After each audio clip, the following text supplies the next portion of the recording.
Back, Mara, $10 million is not nothing. What do you think?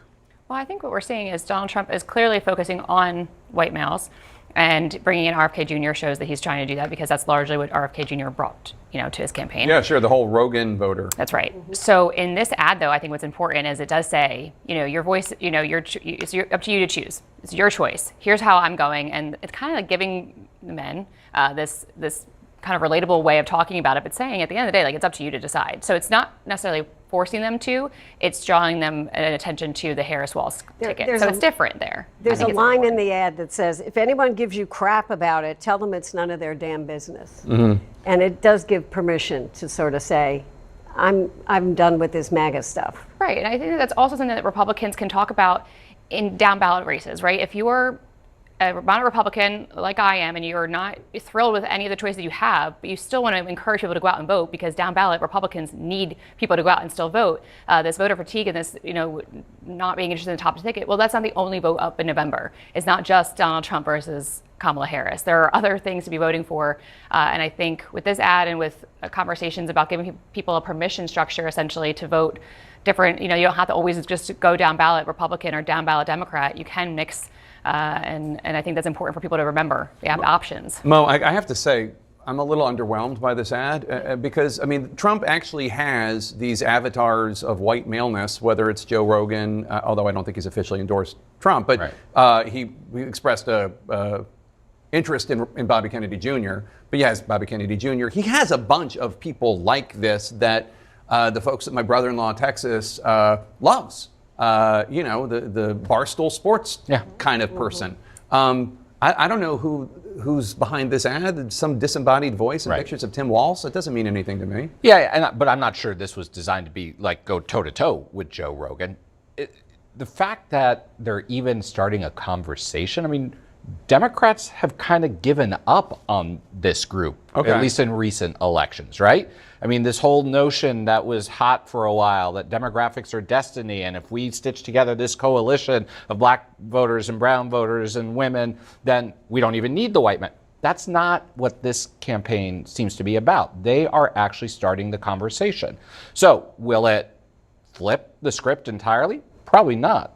But could it be the beginning of a conversation that gets them a couple points in Michigan, a couple points in Wisconsin, in Pennsylvania? That's the ball game. So I think it's smart to start this conversation and to be reaching out to them. They're not giving up on these voters. A lot of these voters might be low propensity. $10 million on that ad? Yeah, but a lot of these voters might be low propensity voters. But, there's a huge gender gap on both sides. She's winning a lot with women. He's winning a lot with white men. And I think that, they're looking for every inch they can get because it's that close. Right. Then Republicans in Donald Trump's camp, then what are they going to do for women? So are they making any efforts to try and reach women, knowing that they're losing women so much?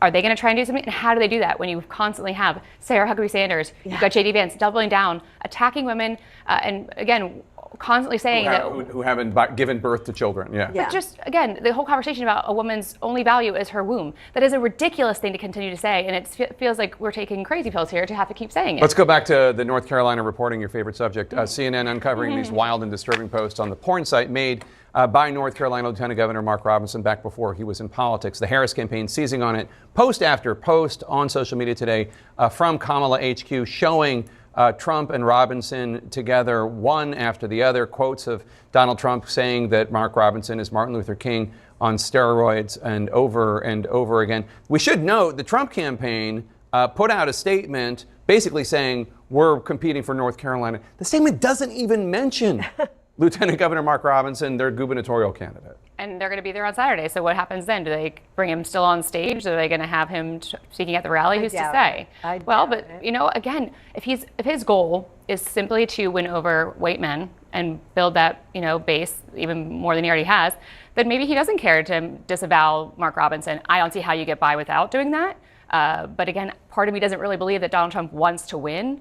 I don't think he wants to win. I think that's being shown time and time again. But I think he wants to be able to fundraise off this the next 4 years. New reaction to CNN from several House Republicans. First, listen to South Carolina Republican Congressman Ralph Norman.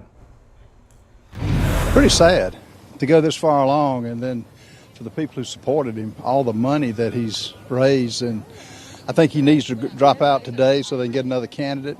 But You know, I like Mark. He great speech writer, but he knew this was in his background, and to think it wasn't going to come out. I mean, Yeah. the idea that he thought that that wasn't me, or actually how he put it, that wasn't us. I don't know why politicians talk in the first person plural. High-tech That wasn't lynching. us. The congressman from South Carolina, a Republican, very conservative Republican, not buying it. No, that's right. And there's reporting that Marjorie Taylor Greene has said that if this is true, she can't. I mean, if you've lost Marjorie Taylor Greene, if you're too extreme for her, that shows just how problematic this is. And look, will this blow up the whole campaign at the top of the ticket in North Carolina? I doubt Well- it. His voters, Trump's voters, will stick with him. But if you are a squishy Trump voter, if you're, you either love Donald Trump, you hate Donald Trump, or you tolerate Donald Trump, if you're in that third category and this is what people are talking about. Well, what Congressman Norman was saying was, what was the vetting process here? Right. How did they not know, given the things he said publicly that have already been disclosed, how did they not know about this stuff in his background? And so Norman was upset about it for the voters because they should have been treated better. Understandably. Thanks.